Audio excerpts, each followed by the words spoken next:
રાજકોટના અગ્નિકાંડ બહાર આવ્યા બાદ અનેક માસૂમોએ આ અગ્નિકાંડમાં પોતાના જાન ગુમાવ્યા છે અને આ ગોજારી ઘટના બાદ લોકોમાં અરેરાટી વ્યાપી ગઈ છે અને ઠેર ઠેર સરકાર સામે આક્રોશ પણ જોવા મળી રહ્યો છે અને સરકાર અને તંત્ર પણ સફાળું જાગી ગયું છે અને સરકારે આદેશ આપી દીધા છે કે આવા ગેમ ઝોન જ્યાં જ્યાં ચાલતા હોય કે આવી જે કોઈ ધંધા જ્યાં ત્યાં ચાલતા હોય તેની પર ચકાસણી અને જરૂરી ડોક્યુમેન્ટ જોવા ચકાસણી કરવી, લાયસન્સ છે કે નહીં તે જોવું, એવી કાર્યવાહી કરવા સરકારે આદેશો આપી દીધા છે. જેના ભાગરૂપે જૂનાગઢ કોર્પોરેશને ગઈકાલે કાર્યવાહી કરી હતી અને શહેરના 4 ગેમ ઝોનમાંથી 3 ગેમ ઝોનના લાયસન્સ જરૂરી જે ધંધાનો હોવો જોઈએ તે પણ જોવા ન મળ્યું હતું, જેથી સીલ કરવામાં આવ્યા છે. આ 4 ગેમ ઝોનને જૂનાગઢ કોર્પોરેશન દ્વારા સીલ કરી દેવામાં આવ્યા છે.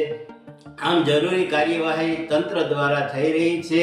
ત્યારે જૂનાગઢના લોકોની એક માંગ છે કે ડૉક્ટર હાઉસો, ટ્યુશન ક્લાસીસો ને અન્ય બિલ્ડરો જ્યાં જરૂરી સેફટીના સાધનો કે પરવાને સહિતની જે મંજૂરીના કાગળો કે અન્ય સુવિધાના જે જરૂરી ડોક્યુમેન્ટો હોવા જોઈએ તેવા ડોક્યુમેન્ટ કે સર્ટિફિકેટો ન હોય અને સેફટીના સાધનો ન હોય, આવા તમામ લોકો પર તવાઈ આવવી જોઈએ અને તેની સામે કાર્યવાહી થવી જોઈએ.